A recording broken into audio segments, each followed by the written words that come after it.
Alors bonjour, cette vidéo d'aujourd'hui est la suite du vidéo précédente dans laquelle on répondra à la deuxième question de l'exercice sur le dosage et qui concerne le code de LaTeX en PGF-plot pour tracer la courbe qui représente la variation de pH en fonction de VB.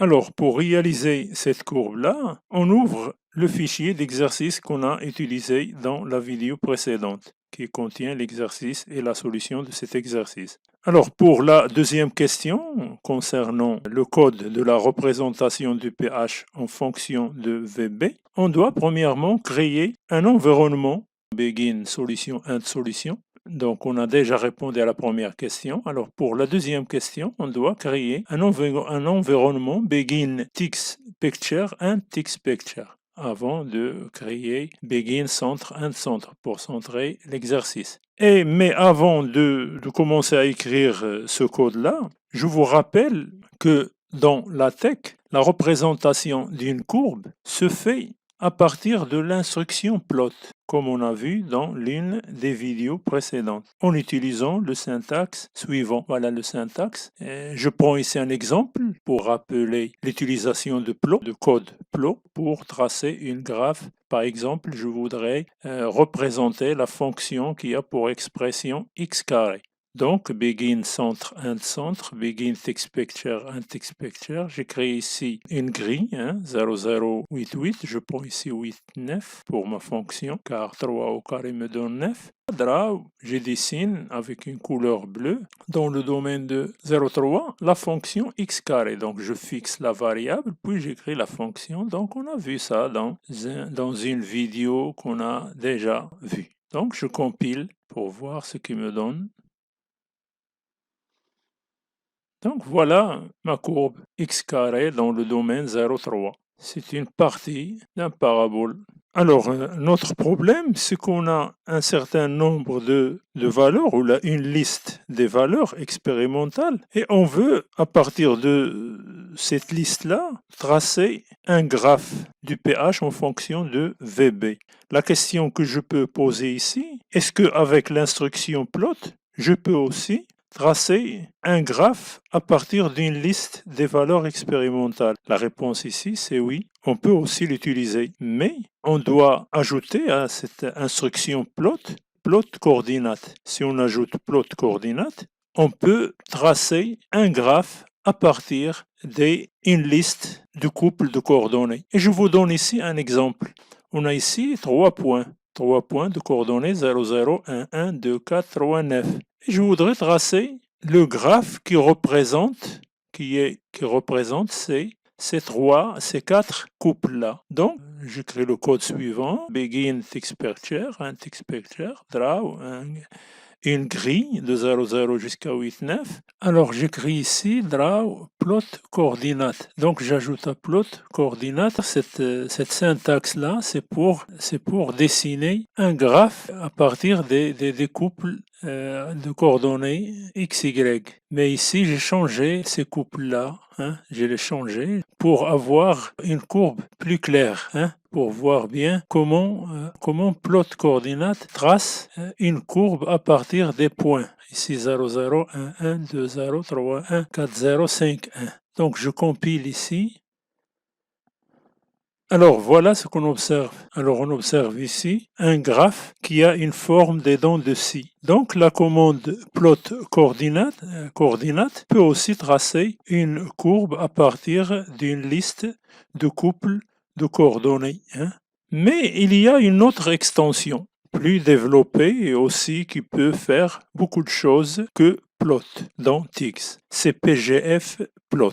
Comment on utilise cette extension dans l'environnement TIX? Bon, première chose, on doit charger dans notre préambule le paquet PGF plot. Alors on vérifie qu'on a ici dans notre préambule PGF plot. Voilà, donc on a ici PGF plot. Deuxième chose, dans l'environnement begin text picture and text picture, on doit ajouter un autre environnement, c'est begin axis and axis. Voilà, je vous donne ici un exemple. Donc, dans cet environnement, je dois ajouter ici, voilà, on ajoute begin axis and axis. Donc, je n'ai pas besoin ici de cette grille-là. Alors je vous montre pourquoi. Plus, ici, au lieu d'écrire draw, car dans le cas de plot, on a besoin d'écrire ici draw, dans PGF plot, on n'écrit pas draw, on écrit add plot. Et j'enlève tout ça, et ici, au lieu d'écrire ici tout ça, je mets ici première accolade, et ici la deuxième accolade. Et je laisse ici point virgule. Voilà comment j'utilise add-plot pour tracer une expression, pour représenter une expression y est égal à x carré. Donc, la même chose aussi pour une liste des valeurs, par exemple, expérimentales. Donc, j'ajoute aussi begin axis end axis. J'enlève aussi ça. Et au lieu de draw, j'écris ici add plot et je laisse coordinates. Voilà, et je laisse mes couples là. Et on va compiler pour voir ce qu'il nous donne. Et voilà ce qu'il me donne. Donc vous voyez bien ici, je n'ai pas gradué les axes. Donc il a gradué automatiquement mes axes. Et ça, c'est l'environnement begin axis end axis qui fait cette fonction-là. Qui fait cette fonction-là. Donc ça, c'est un avantage de add-plot. La même chose ici, vous voyez bien ici, et qu'il marque ici des points, les points qu'on a chargés dans notre code. Et voilà. Ou bien l'avantage de add-plot ou de pgf-plot, ce que add-plot a pour avantage, c'est qu'il ajoute les axes suivant la liste des couples de coordonnées et de l'expression, avec un domaine de valeur par défaut. Vous voyez bien ici que dans le cas de l'expression, bon, ici, il a choisi un domaine pour tracer cette graphe-là. C'est de 0 à 6 et de 0 à moins 6 ici à 25. Donc, c'est par défaut.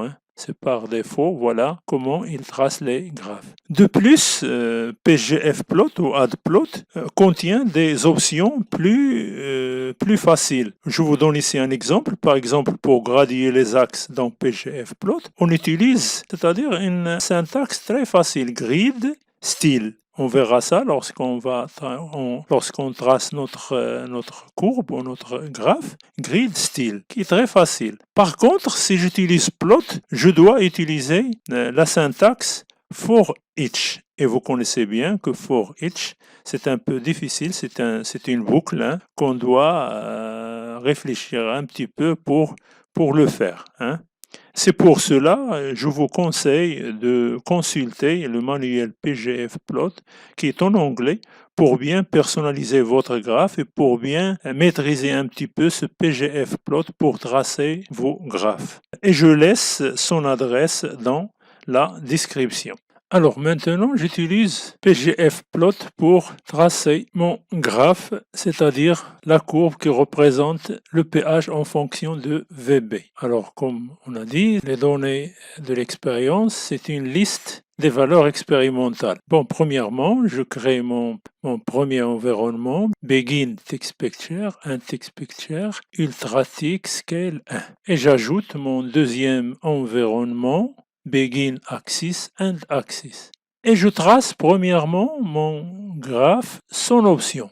Alors je commente toutes ces options-là. Voilà, je les commente.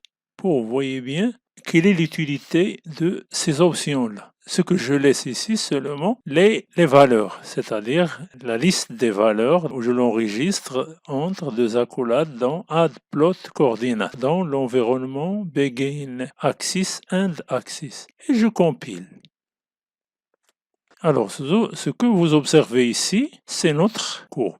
Voilà, les points, ce sont 22 points et les deux axes, de 0 jusqu'à 30 et de 0 jusqu'à 12. Bon, vous observez ici qu'il y a combien d'axes ici? Il y a 4 axes. Il y a 4 axes. Les deux ici sont gradués. L'axe ici en bas, qui est l'axe ça c'est le volume VB, et cet axe-là, c'est le pH. Donc, pour améliorer ce graphe-là, on doit ajouter des options. Là, je vous montre les options qu'on a besoin. Premièrement, quelles sont les options ici qu'on a besoin? Donc, premièrement, on a besoin seulement de deux axes. L'axe VB, qui est l'axe OX, et l'axe OY, qui est pH. On va les graduer. Je dessine ici une grille. avec des gradations principales et des gradations secondaires. Je dois noter ici l'axe. Cet axe-là représente le pH, l'autre axe représente VB. Et voilà, j'espère, les choses qu'on a besoin pour que notre graphe soit bien clair.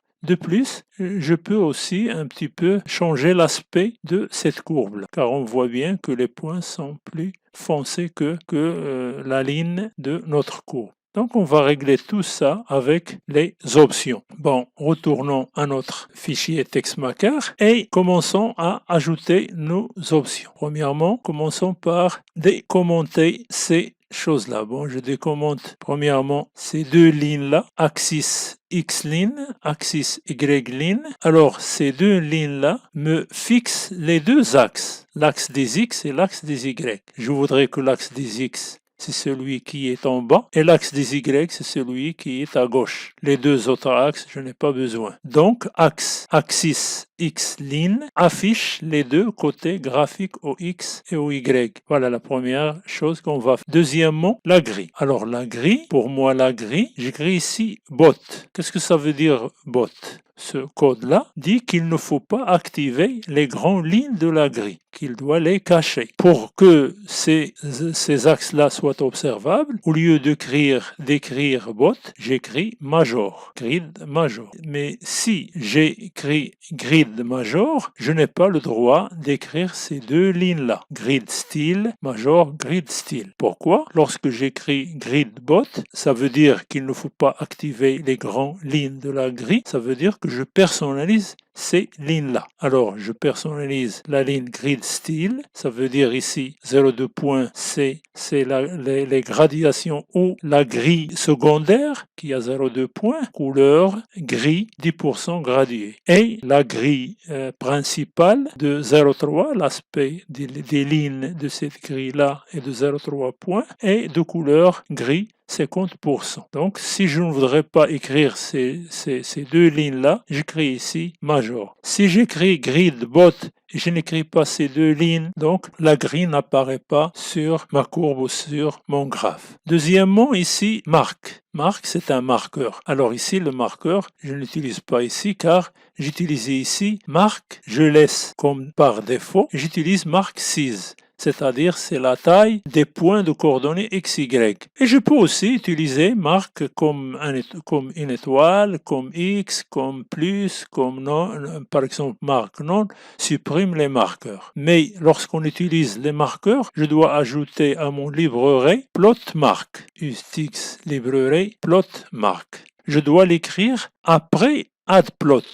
Je dois l'écrire après add-plot. Bon, vous pouvez aussi le vérifier, essayer de changer, par exemple, écrire ici entre deux crochets, par exemple, marque plus. Mais si vous écrivez ici marque plus, il va changer aussi la couleur, car la couleur de notre courbe est en bleu. Alors, si vous écrivez ici quelque chose entre add-plot et coordinate, c'est-à-dire vous fixez des options pour la courbe, la couleur devient noire. Alors maintenant, l'option SMOT. Alors on a déjà vu cette option-là, c'est pour obtenir une courbe lisse et arrondir les angles. Une ligne fracturée, pour l'améliorer, j'écris SMOT, il devient lisse. Bon, mineur take numérique 4. Ce code-là permet de personnaliser les mineurs gradations, c'est-à-dire les petites gradations. Il fait apparaître ces petites gradations. Donc, si je voudrais personnaliser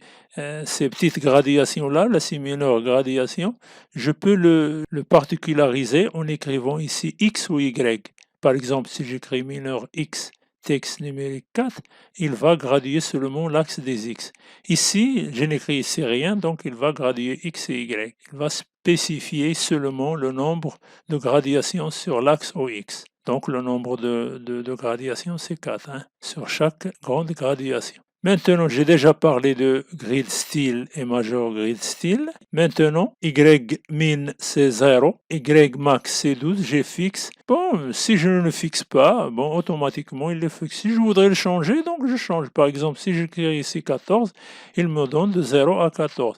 pour moi, pour l'axe des X, je conserve la graduation, les gradations automatiques qui sont faites par add-plot, la PGF plot. Bon, ici, c'est pour spécifier l'aspect de la ligne ultratique, de la courbe ultratique. Si je voudrais par exemple le changer, je peux ajouter ici, je peux mettre à la place d'ultratique ligne with it et je le fixe à 2 points, 3 points, 4 points. Pour écrire maintenant que représente l'axe des X et que représente l'axe des Y, bon, l'axe des labels, hein, l'axe des X représente VB, l'axe des Y représente le pH. Et voilà, on a personnalisé nos options, personnalisé la représentation de la courbe avec ces options-là. Et on compile pour voir ce qu'il nous donne. Hein. Voilà notre courbe. Voilà, vous voyez bien ici que notre courbe qu'elle est bien graduée. Hein? Donc, voilà les deux axes, l'axe VB, l'axe pH, 0, donc les points, voilà les points. Hein? Vous voyez ici. Aussi les grilles, la grille principale et la grille secondaire. Et donc, voilà notre courbe. Donc on a déterminé ici, comme vous voyez, on a déterminé la syntaxe à partir de PGF-plot pour tracer notre graphe. Et merci et à la prochaine vidéo, Inch'Allah.